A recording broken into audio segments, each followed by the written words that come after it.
Good morning, everyone. Hope you're all doing well. Thank you very much for tuning in. I hope your water changes that you're currently doing is going well. Can never do enough. But yeah, I mean, I just wanted to say thank you for all the feedback we've been getting recently. It's always very helpful for people who might have topic ideas they want us to cover or questions about something we've already done with that. So if you have any questions with that, feel free to reach out and we'll be more than happy to answer them. But to get started, I was wondering what you guys have had going on in your fish rooms recently. If you've had any exciting stuff going on or notable things. So yeah, I don't know if you want to get us started, Cam, this week. I'm continuing to progress on my clown loach tank, which is probably the main focus of me at the moment. Sounds fun. Had a swarm of my neon dwarf rainbow fish. Haven't seen any eggs hatch yet. The spawn was Friday from memory, and from all accounts, what I read, they take about a week, or up to a week to hatch. So I'm just sort of checking with a torch every now and then to see if I'm seeing any wriggling. That's about the extent of what's going on here at the moment. What are you gonna get them started with eating? I've got infusoria ready to rock and roll. Gross. I've also got multiple different sorts of fry powder, which, from what I've read, watched, and listened, the difference between success rate and infusoria and fry powder isn't that different. So one might be really easy for people to use, and one might be a bit more tricky to use if you don't have it. So the problem is with the fry powder, you just got to keep it suspended. Like you got to keep it moving around in the tank. Yeah, like if it's around the tank, if it's sitting in front of their face, then they just pick at shit and they eat it. And if it's food, it's all good. If it's shit, they eat it and they spit it out. So as long as it's floating around in front of them, they eat it. But if it sits on the bottom, it just becomes, and that's where wriggly shit like microworms or infusoria and stuff that's actually moving has a big advantage, because if it settles on the bottom, it's still moving. It still entices them to try and eat. But the key thing is that first week anyway. Once they make it through the first week and get a little bit of size on them and start moving, they'll start eating anything. They don't care. Yeah. Have you got your infusoria? Yeah. How have you got it? Pardon? Did you just put a Maggie container out in the sun with some lettuce in it or something? I've started it with some Java moss, some old aquarium water seeded with some spongy gross stuff, and it's just been sitting with the rest of my live food for multiple months now with a cloth over it, kind of thing, so shit can't get into it. Yeah, and it's teeming with stuff, is it, or not really? Or you can't see? It looks to be going okay. Not gangbusters, but looks to be enough for what I'm going to need to do with it. Like if I was spawning lots of stuff on a regular basis, it wouldn't be worthwhile using. But I think for what my every now and then spawning will be doing fine for it. So one of your listeners, who apparently is real but yet to be determined, has suggested that you be a mad scientist on a t-shirt. Now, I don't understand this reference, and if you were a mad scientist, you would have had that infusoria on a slide and looked at it through a microscope and tried to identify what was in it. So I'm just calling out mystery listener and saying there is nothing scientific about big boy Harry Potter wannabe Cam and Nelson. Well, now, seeing as you've brought it up, you're going to have to go through what each of us it was suggested each of us would depict it as for comedy's sake. The rest of them I'm happy with, but I'm not happy with the scientist reference for inbred Cam. We need a better one. What was yours? Yours was just jokes about being bald, eh? Pretty much. And hating aquascapers. Fair enough. Checks out. So I'm from memory, it was your head on Bob Ross. Was it? Yeah. My head on whose body was it? Bob My internet Bob is Ross, going ridiculously Ross, bad. yeah. Well, Yeah. Bob Ross, and instead of painting a picture, I believe you are manicuring your aquascape. yeah, sounds like me. Yep, I can rock that. Yeah, and Cam up there, what were you? You were in a I was in my school photoshopped onto a uniform, I think. baby, a school uniform or Yeah. something. Yeah, like a little kid. Going to school. Yeah. Yeah. Looks It's funny like because you guys Cam. are old. That's the joke. It looks like Cam has gone away to kick the mouse that's on the wheel that's powering his generator and get that internet cranking up. It's operating at a lower voltage. We think we're still recording though. Yep. So I will go through my Anything fish room. exciting happened for you? I tried to clean my fish room. What? And I was like, what the hell? But I found about 40 nets. You know, when you come over to catch fish and we can't find any nets, like there's just never any nets anywhere. Yep. They were just everywhere on top of the tanks, like literally everywhere on top of tanks, just nets from one end of the Nice. fish room to the other. So I found like 40 nets, and I hung them all up. And I was like, wow, this is amazing. And I found all my little containers, and I put all the lids back on all the tanks so the fish don't jump out and die, which is always good. And I also decided to look at a tank that I have been hating for the last probably 8 months. It's Actually, probably longer than that. Yeah, I built this tank probably, it would have been over a year ago now, and it leaked. So I tried to do a Hori repair on it, a cam special, and it leaked again. So I tried to chop the front of the tank off and then glue it back on while the tank was in the bottom of the fish room, and it leaked again. And so I got sick of it and I pulled it right out and I completely resealed it. And I thought, that's you, I've got you, you bugger. And then it leaked again. So I just left it there for the last 8 months and said, nah, I hate you. It's just going to be an empty tank in the fish room. But I've been complaining to Cam that he needs to come get some fish because I don't have enough space in the fish room. And I've had an empty tank sitting there for the last 8 months that I'm not fixing. And so I pulled it out and one of the panes of glass had snapped. So had cracked completely in half. So I was like, oh. That'll be why it was leaking. That's probably why it will leak. That's why it's leaking.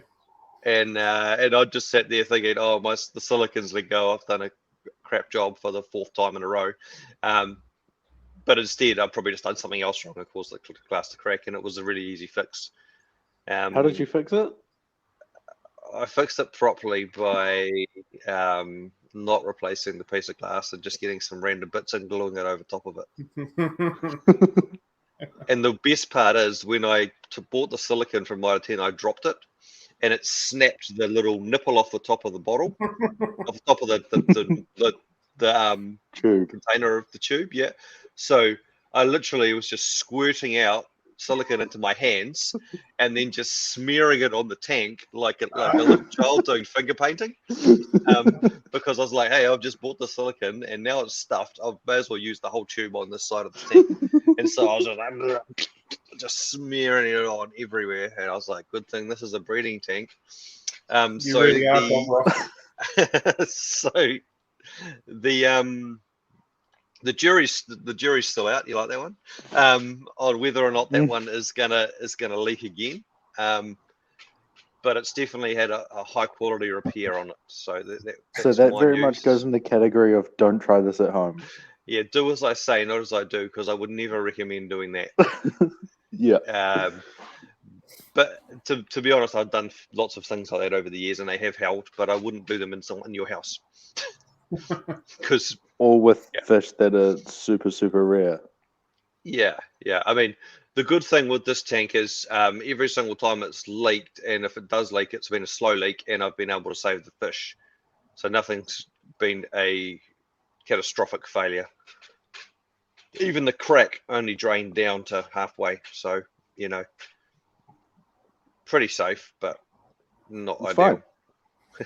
And I also stripped my second lot of Yoshisha fry. The first lot I only had 2, and actually it's the third lot. First lot I had 3 fry, and I lost 1, so I've got 2.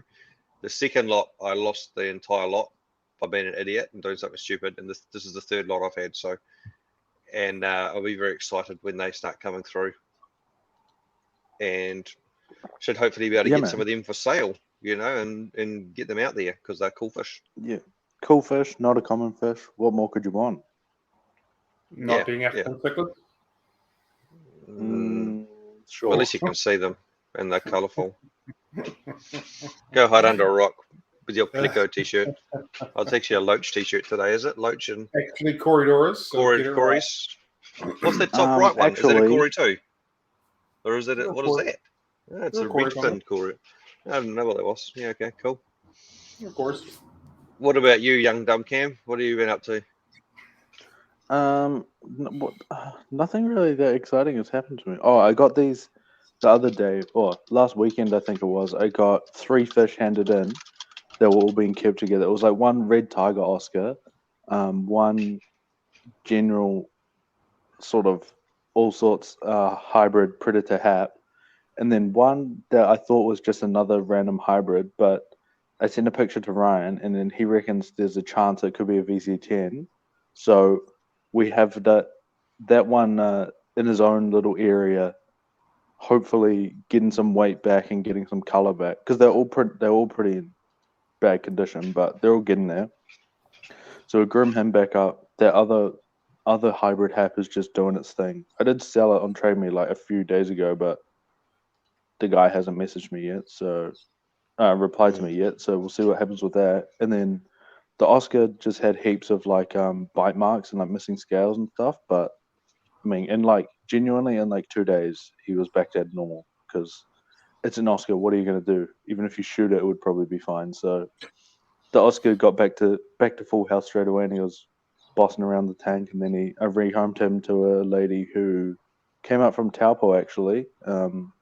Just like saw a post about it one night, and then she said, "All right, I'm going to come up tomorrow. I'll be there by 1. So, don't sell him before I get there." And she came and got him a few mates, got him a few food things, and he's off to his new big house. So it's a win-win situation. So yeah, that's probably the only exciting thing that's happened to me though. And just to clarify with the VC10, like we're just going to color it up and see what it looks like and see if it matches up.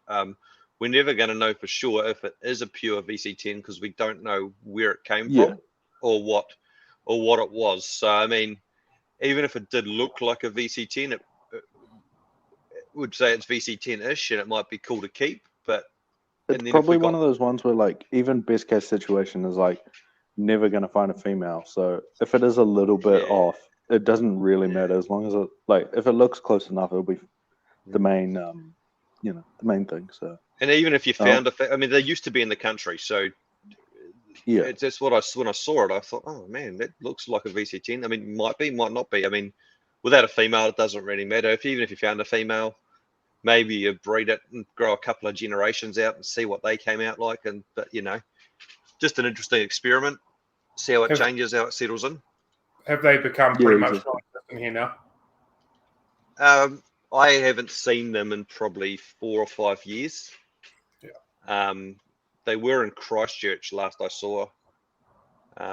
So yeah, I believe they've died out, but again, like lots of stuff, hopefully something shows up at some stage. Yeah. And they're not allowed on the list, so they're not allowed to be imported. Yeah. Hmm. How they got it in the first place is one of the world's mysteries, whether they've been here the whole time or not. Let's not get into that one. That deserves its own episode. Yeah. There's lots of speculation, lots of midnight car park fish picking up missions there with people in the back of Hamilton. It's a story for another day. All right. Well, why don't we get into the main topic for today, which is, I think, one that we get asked about, well, at least Cam and I would get asked about a lot, which is where the fish that you people buy, who come in to see us buy, where those fish come from. So I don't know if you want to start, Cam, and maybe just give a quick little overview of the most common sources of the fish that you have come through your retail space. Cool. So in New Zealand, there is 2 or 3 wholesale commercial importers that bring in their fish from overseas, mainly Thailand, that sort of thing.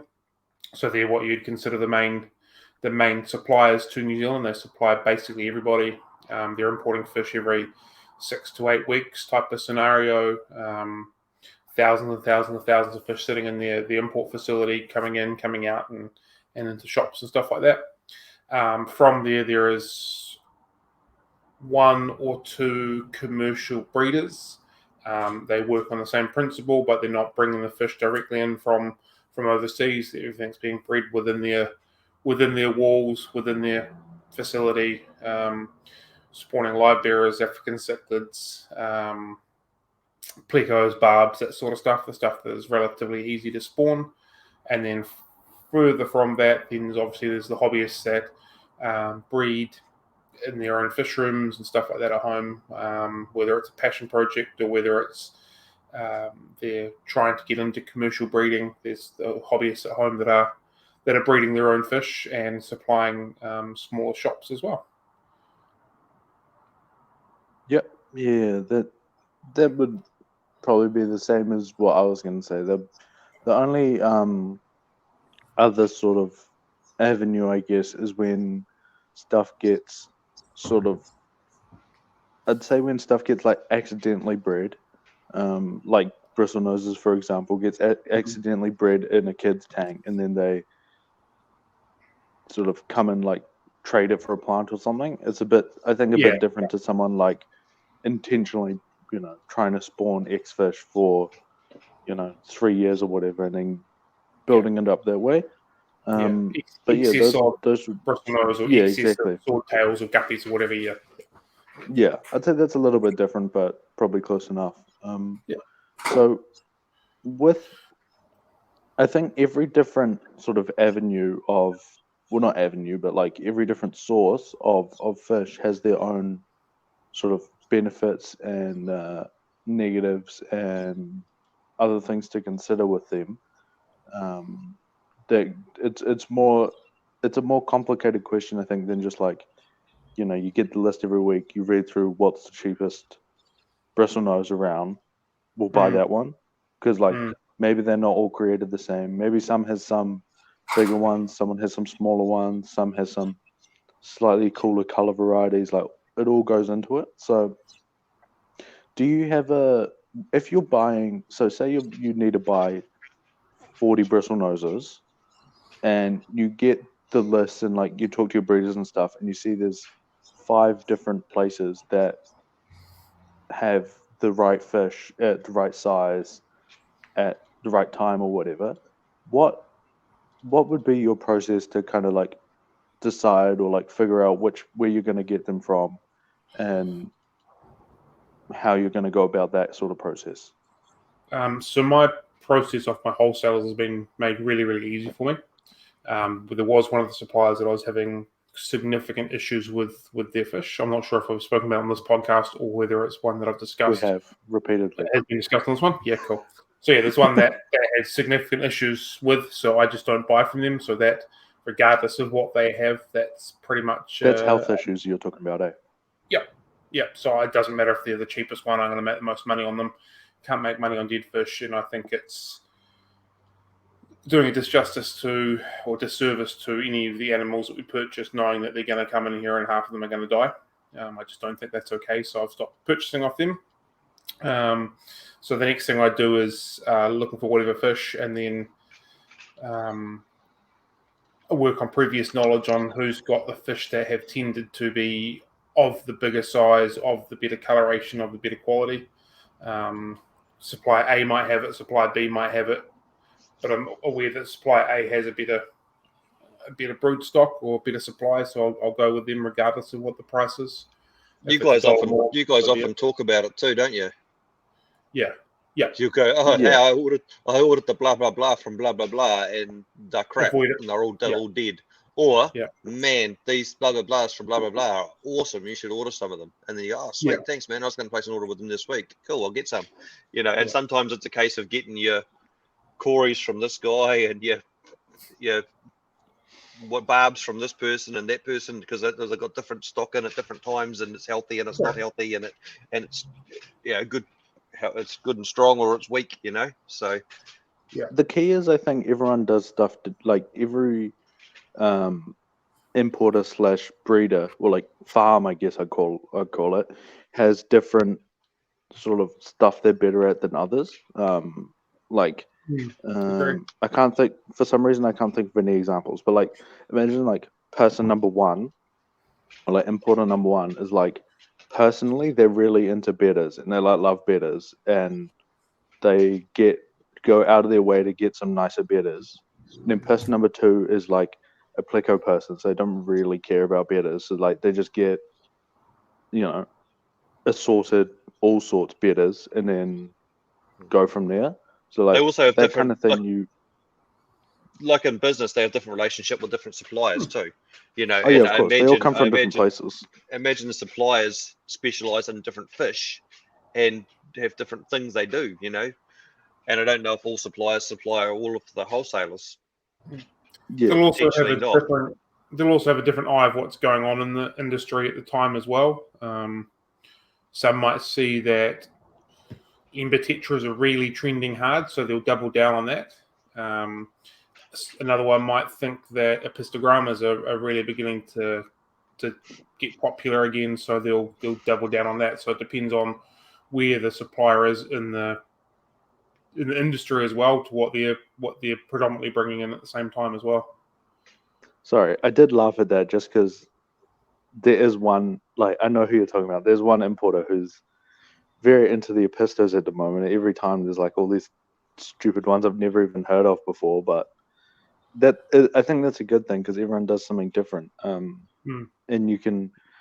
The only thing I'd say is, maybe I guess it's moving to a slightly different topic, but I find talking to a lot of retailers,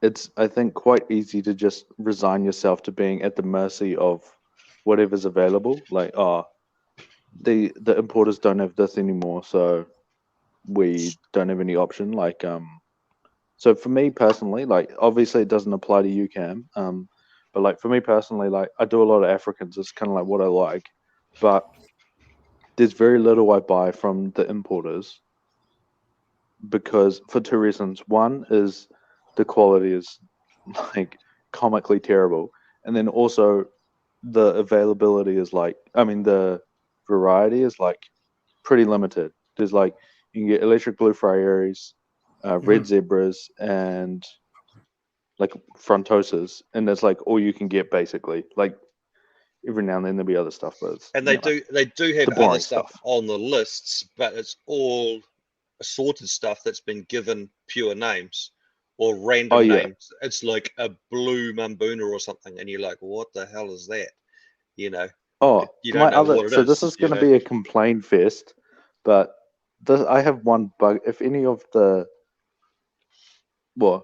except one importer doesn't do it, but if any of the importers are listening, put proper common names. Like, I swear to God, sometimes they just randomly make up common names that don't even make any sense. And to me, they shouldn't be using a common name at all. They shouldn't be using a common name at all. They were imported under a scientific name. They should keep the scientific name and not even put a common name on them, because the common names they use are made up. I've never heard of them, and especially for the African cichlids. I'm into African cichlids. I've never heard half the names they make up for these things. You're like, what the hell is that? The only counterpoint I would put to that is, obviously you and me and anyone who's listening to this podcast is a bit more serious about fish than the average person. So like a lot of like, I don't know, take animates for example, not gonna be the most well versed in scientific names and stuff, and like probably that doesn't matter for Africans, but like something they need a like common name. They need to just put a blue, just put both. A blue fancy thing on the tank and just sell it. Yeah, exactly. And it's like, if you're a shop that's really focusing on like dwarf cichlids, but you want to have like, you've got a few customers doing Africans, probably want to keep them, but don't want to put that much effort. You can put like just whatever the most common name is, and then put the scientific name in brackets, and then the rest of the information. Mm. Probably that would make a bit more sense. But that's just a personal bugbear I wanted to bring up. But it is the problem. It is the problem with common names because they are just made up. There's no scientific rigor, and there's no standard, and there's no like a common name is just a common name. People just make it up. And every fish has like 7 common names, so it's like a bit tricky to figure out which common name we're using, and like using some obscure one from like the 80s or something. It's like it gets confusing. Especially with niche fish or fish that are very similar, like like an African cichlid, like common names for African cichlid peacocks, probably similar for common names for cories and things like that. It's just so confusing because they are all different but very similar. You know what I mean? Yeah, exactly. And if you don't know what you're doing, every yellow peacock becomes a sunshine or a banshee, and they're all different. And I can tell the difference between a lot of them, and also a lot of people just buy mongrels and call them a banshee or a sunshine. So it doesn't actually mean that that's what they are, So I think I know where we're at with this conversation after going for a quick walk then. I do want to talk about where I get fish from, but you guys need to finish first. Did you get that mouse? Did you get that mouse cruising around the wheel faster? Get the voltage up? Yeah. So I'm assuming we're downplaying and poo-pooing common names a little bit. Yeah. Pretty much. Well, I was just going on my personal rant about how I get confused on the list. Yeah. It's something that could be done better, but it is hard to do it better without a standard. Yeah. I was saying that they should just use scientific names, but then Cam was saying that for the likes of a retail, like a big yellow store, a scientific name would be extremely confusing and overwhelming for the inexperienced staff they have there. So they need a common that's name, not even necessarily what I mean. From a consumer point, it'd be too difficult. Like even people, just casual hobbyists walk into a shop, they're not going to know whatever crazy Latin name you want to call us. It's just it'll be too much from any consumer point, regardless of staffing point. But I'm not saying the retailer has to keep that scientific name, but the retailer should know what they're actually ordering down to the right name. Well, and they can put a common name on it themselves. But they have them on most of the lists. I think there might only be one or two that doesn't supply the proper Latin name. But that was what I was talking about. So it's not like it's not there. Okay. That was just a personal gripe I have. Yeah, I think we'll move on to where I'm there as well. I'm really frustrated the amount of snowballs that are currently in the country that are not snowball plecos. They're L201s. They're a totally different fish. That is really grinding my gears. But continue on, please. And the hard part is when you order one of these fish as a snowball pleco or whatever, and the actual snowball pleco L number doesn't show up, and you've paid like over $100 for it or whatever, sometimes $150 wholesale, they're like $300 retail fish probably at a guess. But whatever it is, they're not going to go back. You can't go back to them and go, oh, that's not a snowball, and then send it back and get a refund because they basically say, oh, you got what you got. See you later. You can. Okay. And I'll tell you. And the pleco guy you can do, but you'll get offside with everyone. Yeah. Yeah. You'll get those comments made, but we won't going to get into that. Yeah, we'll get into that on the members only podcast one day. We'll get cancelled if we start talking about that. Are we going to do a podcast with our members out? We're going to do. It'll just be us three. It'll just be us three. No, we can get Cam's imaginary listeners on it. Yeah. I don't know. He's gone to a lot of effort to create Facebook pages and stuff too, and you know. But anyway, I want to talk a bit about where I get my fish from, because go to town. Africa. Yeah, I go to Africa. I jump in the lake. I go for a swim to all the really rare collection points, and I bring them home in my drink bottle. How do you get through API? Oh, drink bottle, right? Drink bottle, and it's a metal drink bottle, so they can't scan it. I don't know. No, I wouldn't recommend that, and I don't do that. I've already been raided by the cops enough. Don't come see me. I'm joking.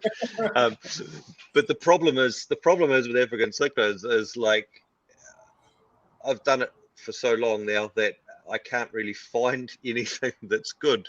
Sometimes Cam will message me and say something good's on the list, but over the years I've done that, and you buy 12 fish at say $60 each or something, you drop $700-800 on them, you grow them out, and they're not what they say they are.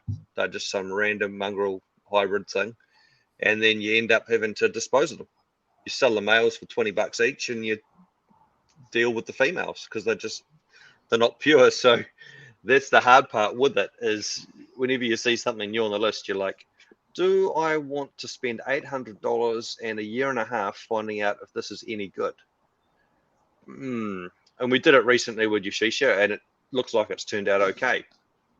So, I think, that was a good To be punt. fair, But half of them didn't turn out okay. 50% of them ones were that deformed. did. Yeah. I mean, the fish that I've got probably owe me, I'd say, $75 to $100 each, and that was with Cam hooking me up. The good ones I've got, the very small number of good ones, plus however long I've kept them for and fed them and da-da-da-da-da. So they're quite expensive fish, but it'll be cool when they're going. So it is a risk with that sort of thing. And the main thing I do is try and find good fish that have been imported years ago, because years ago there were a couple of people that were bringing in really good quality African cichlids, like really good ones from Germany and wild caught and all that sort of stuff. And it's about tracing them and trying to figure out where they went and who's still got them and who hasn't muddled them all up. Recently I got flame tails that I'd followed for 4 years through 3 different owners. I messaged the guy who sold them, said, mate, he moved to Aussie. And I was like, mate, where did you sell your flame tails to? He said, I sold them to this guy, John. And he gave me a phone number. So I was texting John. And I text him every couple of months, mate, will you sell me the flame tails? No. And then he sold them to another guy. And that guy was like, they're so good ones, and they were awesome. They were real good. And sorry, that's just a personal joke that we've got going on about these fish. And so I followed them through him as well, and waiting. And eventually he sold them to me, and I paid a small fortune for them. But I finally got the flame tails. But I knew exactly where they'd come from, and I knew they were legit. So it was worth following. So it's worth more. Yeah, where else was I going to get flame tails from? I could, if they imported them, I could buy them randomly off the wholesale list from unknown sources or unknown quality, and then keep binning them until maybe eventually, after I do 3 or 4 lots, I might get a good one, or I might get a good lot the first lot. Who knows? But those ones I knew were good, so I chased them and I followed them and I got them. And it's that hard when you've got to figure out who's got what, and you've got to know people, and you've got to actually talk to people. And a lot of the African cichlid breeders, especially the ones that are on Facebook and stuff, and the ones that are quite prolific, don't actually have very good fish. And they say they do, and they're putting up all these random photos of random fish, but they're not right. So you can go to them and go, I'm buying these fish and pay a lot of money for them, and then they're just random assorted fish, So it's really bloody hard to find good stuff. I've done it so many times. They go, I guess go it see goes my back mate. to that. Sorry, Karen. Oh no, I was going to say, I guess that goes to that thing of like, probably we should have specified at the start, but like the way all 3 of us, I'd say, are looking at it is we're looking at it through the lens of quality fish being like the number one. Like all 3 of us, I know, are happy to pay more for something that's better than a cheap, poor quality fish. But that's probably not I don't think that's a given. I think, it should be a given, but that's not the way everybody looks at it. Like every retailer looks at it, every hobbyist looks at it. So I think I just throw that caveat out there so that people are aware what we're talking about. But the thing I'd say with that is, like, it happens with me all the time. Personally, I'd say is it doesn't matter sort of the reputation of where you get the fish from. Like I have got weird stuff from Ryan before, because it's the nature of dealing with a lot of fish is like sometimes you miss stuff or whatever. So like I'd urge people to, no matter where you get the fish from, you get it from Jesus himself, still, look at it critically and just sort of make sure. And like I know for us, like if you buy fish with me, buy fish with Cam, buy fish with Ryan, if you buy something and then turns out it's got a crooked mouth or something, then you can like say something. It's like, oh, that's somehow slipped through, or whatever the situation is. But it's kind of a bit more that kind of extra step of not just being like, oh, that come from a person who's got a really good reputation. It's definitely fine. Obviously, oftentimes it is a good chance, like a better chance it will be fine, but it's a live product or live Humans thing. make mistakes. Yeah, there can't be any guarantee. It's not like we're selling rocks. Well, we are, but we're not talking about that right now. So that's kind of the. Sorry to jump in there, Ryan, but I realized that we probably should have specified that at the start, so it actually makes sense what we're talking about. And to me, that's where I get my fish. I don't get my fish from the same place that you guys get your fish, because I just can't get the fish that I want there. Like it's pretty much I can't. And the interesting thing that you say is sometimes I see it on Facebook. Hey, where can I get some whatever African cichlids from? Is the example I'll use. And a lot of people recommend people that are selling absolutely terrible African cichlids, and they're just horrible. They're not pure fish. And I guess I'm trying not to be elitist with it. These fish are still cool fish and you can still enjoy them. My problem with them is they're misidentified. They're not. I think that the sellers are ripping people off by not labeling them correctly. They're still cool yellowfish, bluefish, redfish, whatever, but they're not the species that they're actually saying they are. So to me, that seems immoral and wrong. As someone who breeds fish and has standards, I guess the thing that you're saying is they're probably not, like, even if they're cool, they're not like, a legit flametail versus like a flametail-ish hybrid isn't going to be worth the same dollars-wise. So then you're paying more, and then obviously that's not good if you're paying a lot and not getting what you think you're getting or what you expect to be getting, I guess. So yeah. Yeah, and that's, to me, people are getting ripped off, and that's what I don't like. I have people come out to me all the time. Oh, look at my fish. Look at my German red. Look at my red empress. Look at this. And I'm like, that's a German red. That's a red empress. Oh, that's not what mine look like. And I'm like, oh, yes, something's gone wrong there. I don't know what. I don't want to, I don't go. I want to say, I know exactly where you got them from, and that guy is dodgy as. Yes, he's got lots of tanks. Yes, he's got lots of fish, but he doesn't know what he's doing. It doesn't mean he knows what he's doing. And I've done that hundreds of times. Oh, go see my mate. He's got heaps of tanks. He's got heaps of cool fish. And you just go through there and you're just like, he does have lots of fish. He does have lots of tanks, but he doesn't know what he's. And some people do know what they're doing, and that is ripping people off. And some people don't know what they're doing. So it's always a hard thing to do. That's a bit of a different topic that maybe we shouldn't get into. But I think so. The general kind of rule is, I guess, no matter where we get it from, and then like where we get it from to get it to you guys, really there's a lot of variation between like different importers, and then like between importers and breeders, and between breeders and farms, and like all this kind of thing. So I guess this one's a bit more of a question for kind of directed towards Cam. Obviously you can answer Ryan, but I doubt it will apply. But I was just, so a lot of fish, there's a lot of fish obviously that don't breed in captivity. If you think about things such as, for example, like a pea puffer, like they do breed in captivity, but not on a commercial scale, like get the odd spawn and stuff.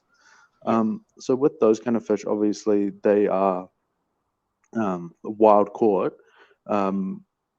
Well, I'm not going to say obviously. So those things are wild caught. If you've got pea puffers at home that you bought from a shop, they'll be wild.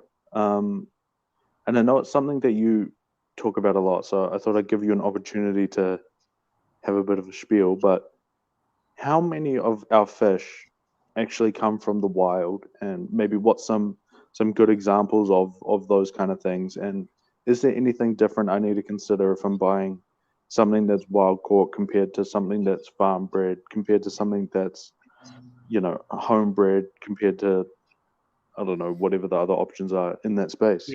Yeah. At a guess, as a number, I would say 25-30% of most fish in stores would be wild caught. Just as rough numbers, I think would be kind of in that kind of realm. Obviously, pea puffers are one, loaches are one. I've got a feeling that there's some rainbow fish that are commercially caught from the wild. Raspora, a lot of them are wild caught. A lot of cardinal tetras and a lot of tetras are. So I think there's more wild. Otocinclus is a common one. Ottos. Notable one, I mean. Yeah. So I think there's more wild caught fish in the industry in our fish tanks than people most plecos are aware of. The differences that I've noticed is that the wild caught fish tend to more often have parasites or are a lot thinner and wasted away when they come in to shops than what the captive bred ones are, which is probably against common belief. I'm sure most people think it's the other way around. But the wild caught ones tend to have more of those sunken bellies, not feeding, internal parasites, all that kind of scenario. So they need a bit of duty of care pre-sale to get them all plumped up.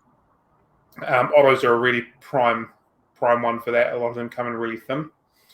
I think, on one hand, I think wild caught fish are more sensitive than tank raised. On the other hand, I think they're more hardy than tank raised. So it's almost like I think it depends what the issue is. I'd say they're more sensitive to some stuff and they're more resilient to other stuff.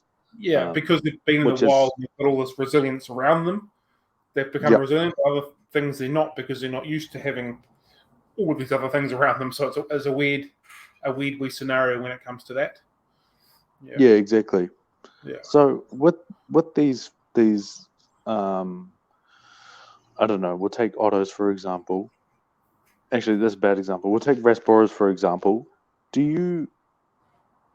Would you say that it would be important to, do you think that should be, the fact that they're wild caught should be better communicated to the end consumer, the average hobbyist who's listened to this podcast sitting at home, currently doing their water changes, with no idea that this fish came from all the way on the other side of the world from the wild and then went through all these different processes to get here instead of getting bred at Dave's house around the corner? That's a really, really good question. A part of me says yes, the other part of me says no. The part of me that says no is like, there's a lot of people that come into the shop and their minds are blown that fish get sent on a plane from Thailand and then put into a quarantine facility in Auckland and then are sent to me here, or even their mind is blown that I can put fish in a box in a bag and send them to Christchurch, kind of thing. Like that absolutely blows their mind. So that's kind of I don't know if the general hobby needs to know all that. The other side of me is that I think we do need to know to an extent where our fish are coming from, so people can make an educated decision on whether or not they want to have these fish in their tanks. There'll be some people that I want wild caught fish because they're becoming in lower numbers in the wild, and I wanted to try and spawn these, and then doing my part at home to continue to make sure these don't disappear. White cloud minnows are a good example. And there'll be other people that want wild caught because they perceive a higher quality than tank raised fish, and there'll be people that don't want anything to do with wild caught because for environmental reasons they only want tank raised fish. So yeah, part of me yes, part of me no. I think so. So how long have you been working in the industry personally? We've been running the business for 8 years, and I had some time in a pet shop prior to that. So, like what, 10 years? Give or take, yeah. Yeah.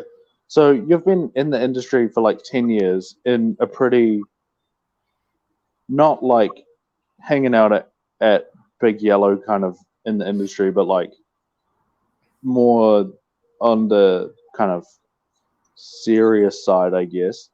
And it's taken you that long to kind of get this information. Like I know kind of only been learning about, that Rasbora is a wild caught or something like that, recently. So I would say, in my opinion, I think, and I only know that this information because you told it to me. Like, if you didn't tell me, I wouldn't know. So I think that it's not. I think it's stuff that should be much more accessible if you want it. Like, there's a lot of people who are just not going to care, and the type of things they're talking about probably doesn't matter that much either way, in terms of like how to look after them. But I think it should definitely be much more. If it's like, I think it should be much more easier to get if it's something that you're thinking about, either side of the equation.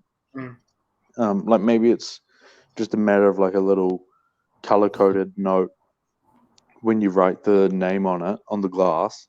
Yeah. Maybe it's like red pen, blue pen, or whatever. But like, even like, there's no sort of comprehensive list to know exactly. Like, it's all these internationally are wild caught, so I guess that must be these ones. But for all we know, could be some secret breeding lab they've got going on where there's a small number and we're wrong. And so. a lot of it is interesting because I can see both sides of it. A lot of people won't give a shit. They just want a pretty blue fish for their tank. They don't care where it came from. Exactly. But but to me, it's actually interesting. I didn't know that. I assumed that probably 95% of our stuff would be captive bred, and I didn't think we would get the number. Also, the interesting thing is,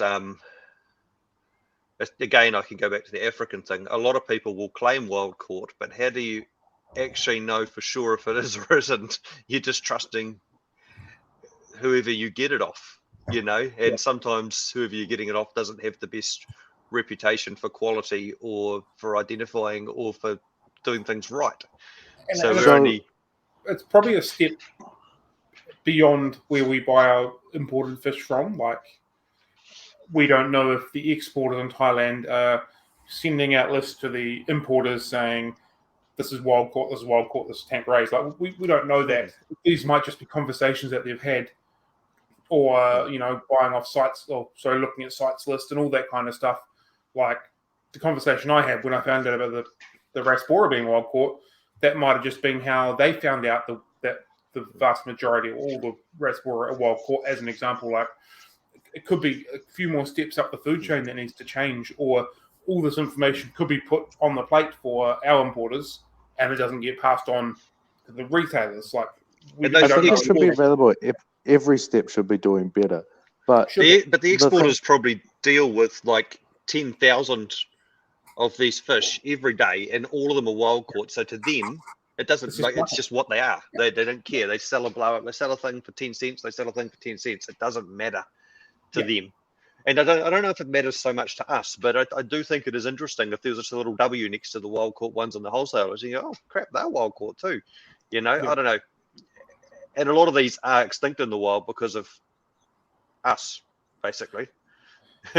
So I think that needs to be backed up a little bit. A lot of these are extinct in the wild, not so much for the aquarium hobby, but for pollution caused by humans, by habitat destruction by humans, not so much for being caught and put into aquariums.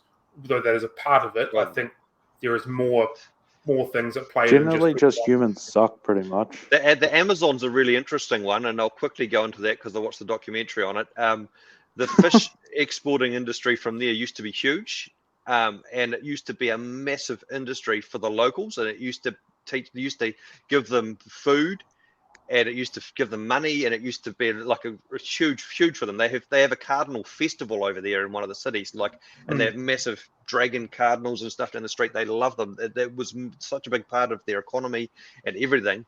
And now and also the cool thing was with it, because it provided them money, they were already aware of their environment, and they were looking after the fish, and they were looking after the environment because it provided them money.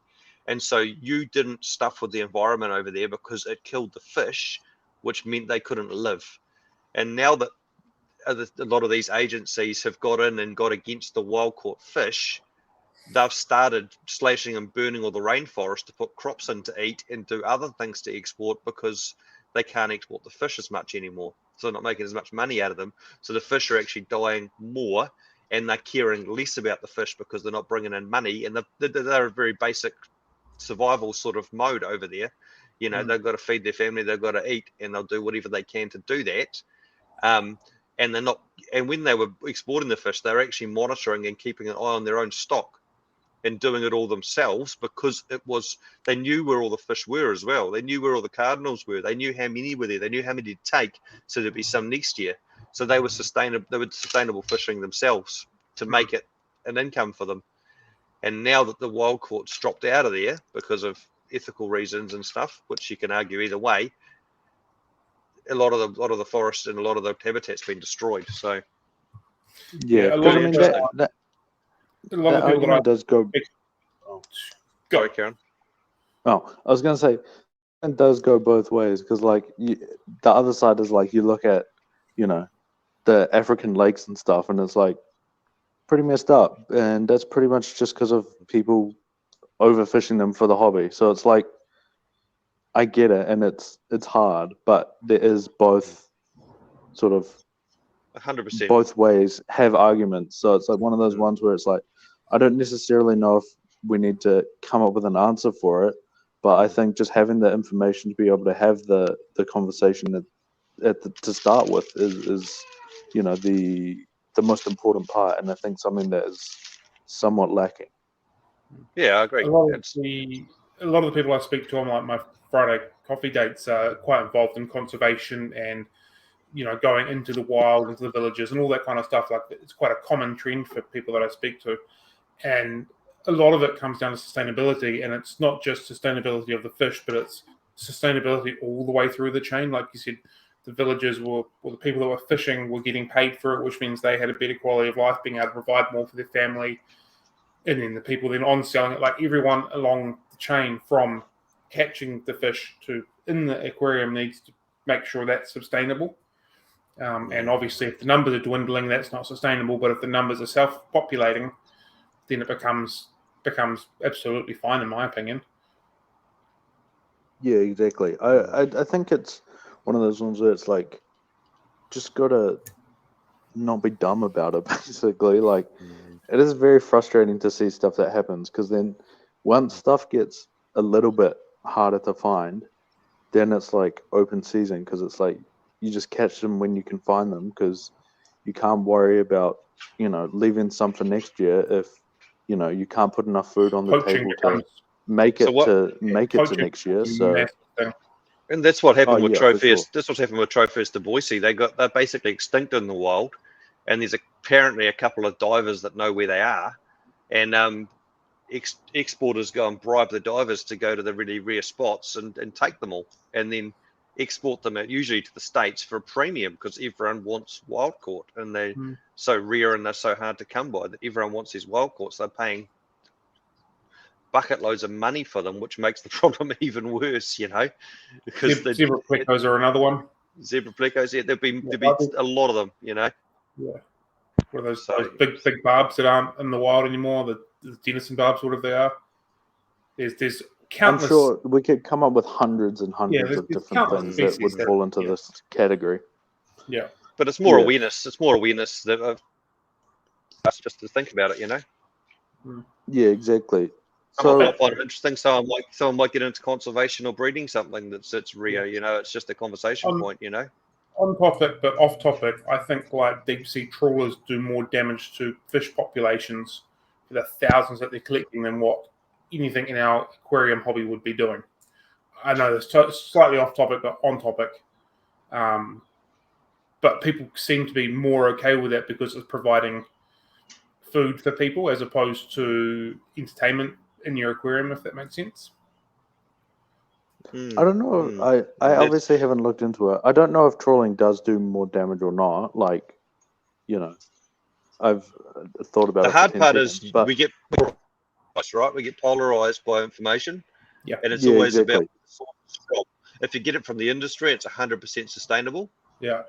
Because those people there want to keep doing it and taking as much.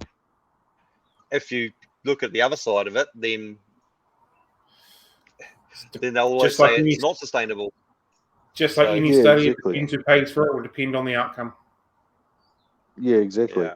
Yeah. So, yeah, I think it's just one of the ones where we just, at least to start with, just need some more information to, at least start thinking about it. Yeah. Over the last couple of years, in New Zealand, there's been a couple of private individual quarantine businesses, for lack of a bit of a term, that have set up. Do you think that is a positive for the hobby or a negative? Because, yeah, I'll let you answer it before I go any further. So I think, to start with, I also know of there's plenty more in the pipeline. Yeah. And also I think it's kind of, so I think the idea is fine. Like, there's no problem with the idea. I think, pardon my French, but I think the execution has been fucking crazy. Yeah. With okay, I'm gonna talk about this, even though this is probably gonna get me in trouble. But I did have to talk to MPI about one of them, because someone was importing stuff that you're not allowed to import and misidentifying it intentionally. And MPI contacted me because they didn't know what they were looking at, and they're like, "What is this fish?" And so I had to talk to them. So like, that whole side of things is pretty crazy, and obviously don't do that. But I think in general, like, in a more sort of theoretical sense, like, I don't have any problem with it, as long as it's not, doing stuff that's just straight up illegal in that. Like, I don't know, like, it's not something I'd do. It's like a lot of money for not that much reward. But if you got the money, go to town, basically. So what's that for importing? Yeah, I was saying how over the last couple of years there seems to be a few smaller private import facilities that have been set up. And my question to that was, do you think that's how that's going to affect the industry in New Zealand? Is it a good thing? Is it a bad thing? Sort of thing. The biggest problem, like Cam said, is sometimes these guys are slash and burn type guys, and they'll bring in whatever they can that's illegal, dodgy, misnamed, and sell it for as much as they can to try and make, which is awesome for them, but then very short-sighted for the hobby when someone somewhere may review it and go, hey, we've had this many biosecurity issues with tropical fish importation. What are we going to do about it? This, and to government or something, massive blow to our whole economy, the clean green image, the fish, everything. It's a biosecurity issue. It's a massive thing for them. So, we don't want to give it. Actually, we don't need tropical fish. There's not that many voters. It's not that big an industry. Let's just cull the importing. Let's just stop it. So whether that would happen or not, who knows? But also, it's unethical to import things that are just going to get killed if they get caught as well. So activists a lot more ammunition against us just by blatantly killing animals. So what does that expand on? Why there? If I am sitting at home doing my water changes and I don't know what you're talking about, why are these fish? What are you talking about when you said stuff has to get killed? Oh, so if MAF or MPI, sorry, the MPI now, discover that you've imported something that's illegal, they will seize it and euthanize it, and it's not allowed in the country. To them, they see it as a massive health risk to the country because these fish are not allowed. They are an unwanted organism. They are something they do not want in New Zealand. That's a massive health issue. It could wipe out all our introduced trout, and then that would be a massive source of revenue for the government gone. And that would be bad, So, or, wipe out our native fish. It could, do something. I'm gonna say they're right in that sense. They're like, anything not on the white list is dangerous. Like, the composition of the white list is, I'm gonna say, more a legislative problem than a That's fair. Like, I think it's not their problem, basically. Like, with this, like, get into the whole thing, but like, plenty of like, the whitelist is a bit like, I like the idea, but it's, again, the execution's pretty funny.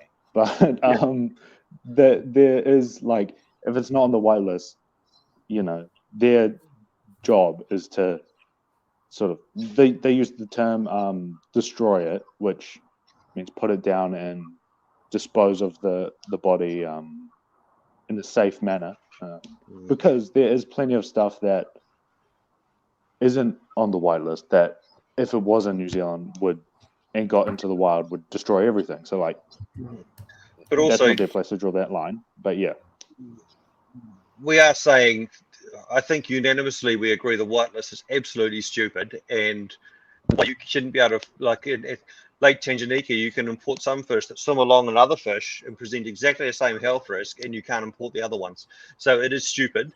It is pointless. It doesn't make sense, and we're not supporting. We are governed by it, and as a hobby. I'm saying don't talk to MPI about it. Talk to your MP about it. That's basically the problem. The thing I was trying to clarify for people. But none of us agree with it, and none of us think these fish are actually gonna, it's any common sense. But we don't want to do dumb stuff and make a hobby worse for everyone. Exactly. So, yeah, I mean, doesn't matter what the rules are. If you're going to be setting up a home import facility, you should follow them. And if you've got a problem with it, then lobby against it. Don't just wing it and then do dangerous stuff, basically. I think, what do you think, Cam? Slash and burn importers, make as much money as they can, get a slap on the wrist and go off and do something else, I think, is my theory. I think for a hobby, it could be really exciting because some of the importers that work on the business basis, this sells, this doesn't. There was some new stuff coming in, but it does concern me that new stuff's coming in that is not legitimately allowed to be here. People are fudging the words, fudging the numbers, so to speak, to get different stuff here. That does concern me. And like Ryan says, if there's too many issues come along, what could MPI do? So I think it's exciting that there's some people doing some different things, and I hope that they bring in some really cool, exciting new fish for the hobby in general, because, hey, it's always cool getting new stuff. But fingers crossed that they are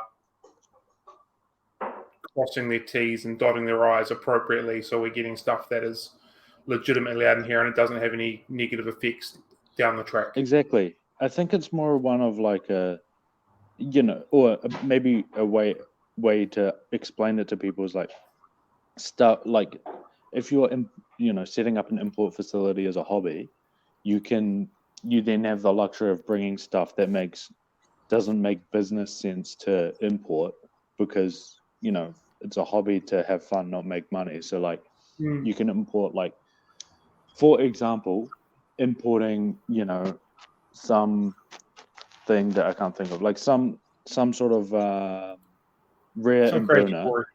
Yeah. Corey's you could probably sell, but some rare embooner, you're never going to sell it if you have to sell it for 200 a fish. But if you just bring it so you can play with it yourself, and then you sell 10 times to some random guy down the road, then that doesn't matter. But then the fish are around, and then if they're being bred, the price can come down. But it's just for other people, it doesn't make any sense to bring them if spending all this money to import stuff, and you're gonna have to sell it at a loss to move it. So may as well not bring it. But it opens up that whole door of you can have it sort of both ways, I guess. And potentially, and we're trying to reach out to these guys to get some cool fish in for us to breed, basically. Who is? This is the plan. Well, you are. You're trying to reach out to them to get some Africans. Am I? For me. Okay. We will discuss this off the air because I didn't know that. So we will discuss this anyway later. But yes, if there's the opportunity to get cool stuff and get cool stuff in the right way, I think there's no downside. The only downside is those things like when the glowfish came in and when those other things that come, all those plecos and all that kind of thing. Don't do that, basically. So yeah, and this is not a new thing. This sort of thing has happened. It almost happens on a cycle. Every 5 or 6 years, a whole bunch of new stuff comes in, then gets called back because they haven't gone through testing. They haven't been named correctly. It's not a new and you all of a sudden right now it's happening. Like it's happened before and it'll happen again. It's just part and parcel of what it is. Someone gets really passionate. They really want to get some of these fish that they can't get. They set everything up, put their money down, get the ticks, and then make mistakes somewhere along the line or fudge stuff along the lines, if that makes sense. It's not a new thing. I mean, I don't know. I haven't been around long enough to speak to that, but it definitely makes sense. Like anything that happens once is going to happen again, surely. Yeah. Cool. Definitely cyclic. Definitely cycles that happen. Yeah.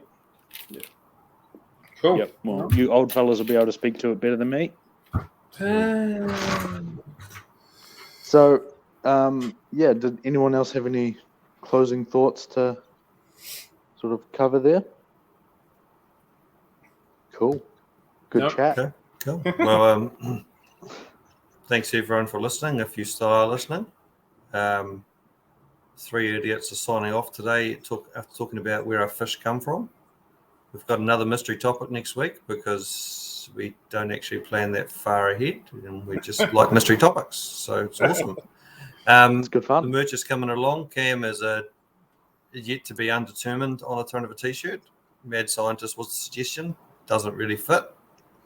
Other Cam, young Cam is a baby or a young person going to school in school uniform, not knowing fuck all about the world. And me, bald, doing some aquascaping. Sounds pretty legit. Good times. Anyway, like and subscribe. I'm about 4 million subscribers off Lambo, so TNS. All right, I look forward to it. See ya. All right, see you later.